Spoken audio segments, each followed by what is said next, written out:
Hello बच्चों, तो चलिए अपना प्रश्न पढ़ते हैं। एक आदर्श अमीटर का प्रतिरोध होना चाहिए।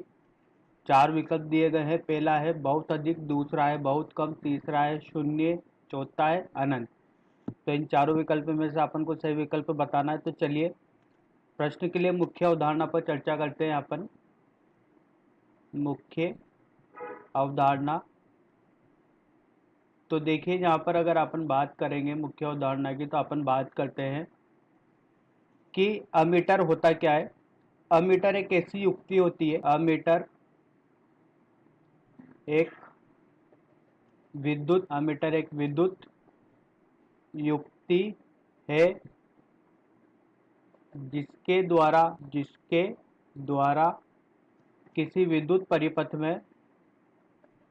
किसी विद्युत परिपथ में बहने वाली धारा को मापा जाता। जब किसी भी विद्युत परिपथ में धारा बहती है, तो जो अगर अपन उसका मापन करना है तो किसका प्रयोग करते हैं? अपन अमीटर का प्रयोग करते हैं। देखिए अमीटर को कैसे बनाते हैं अपन। ये अपने पास एक गैल्वेनोमीटर है, ठीक है।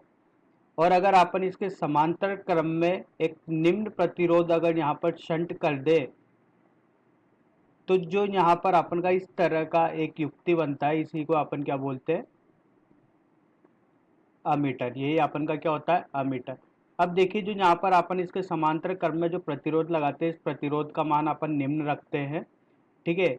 यहाँ से धारा आई, यहाँ पर धारा आएगी आई जी, और यहाँ पर धारा आई एस। तो जो यहाँ पर अपन ने शंट प्रतिरोध लगाया है, शंट प्रतिरोध का मान अपन क्या रखते हैं? कम प्रतिरोध का शंट रखते हैं, जिससे कि क्या होता है कि जो परिपथ में अपन के पास कुल प्रतिरोध होगा, वो होगा अपन के पास जी एस प्लस जी। इसका मान अपन को क्या मिलना चाहिए? कम मिलना चाहिए, जिससे कि आई बराबर वी बाय आर होता है। देखिए अगर आर का मान अपन को कम मिलेगा तो धारा क्या मिलेगी? ज़्यादा मिलेगी। तो जो अपन को यहाँ पर परिपथ में धारा का मापन करना है, वो अपन का मापन अपन क्या कर सकते हैं? अच्छे से कर सकते हैं। तो अपन शंट में क्या करते हैं? कम प्रतिरोध लगाते हैं, जिससे कि कुल प्रतिरोध का मान कम हो जाए और अपन को धारा अच्छे से उसमें प्राप्त हो जाए, जो कि अपन को यहाँ पर मापनी है, ठीक है। तो और अगर अपन इसमें और बात करें, तो ये परिपथ के श्रेणी क्रम में लगाया जाता है, ठीक है। अगर अपन बात करें अमीटर की, तो अमीटर हमेशा किस में लगाया जाता है? अमीटर को परिपथ के श्रेणी क्रम में लगाया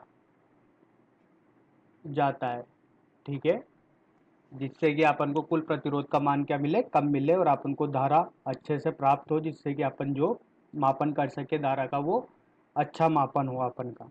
तो अभी अपन से प्रश्न में पूछा गया है कि एक आदर्श अमीटर का प्रतिरोध होना चाहिए। तो एक आदर्श अमीटर का जो प्रतिरोध होता है, वो होता है अपन का शून्य।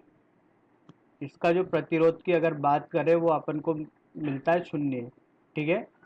अगर अपन यहाँ पर प्रतिरोध शून्य कर देंगे, तो वो अपन का जो अमीटर बनेगा वो कैसा बन जाएगा? आदर्श अमीटर बन जाएगा। तो चलिए अपन अपना विकल्प देखते हैं, कौन सा विकल्प सही है। तो यहाँ पर स विकल्प सही है, शून्य। आदर्श अमीटर का प्रतिरोध शून्य। तो आशा करता हूँ आपको समझ में आया होगा। धन्यवाद।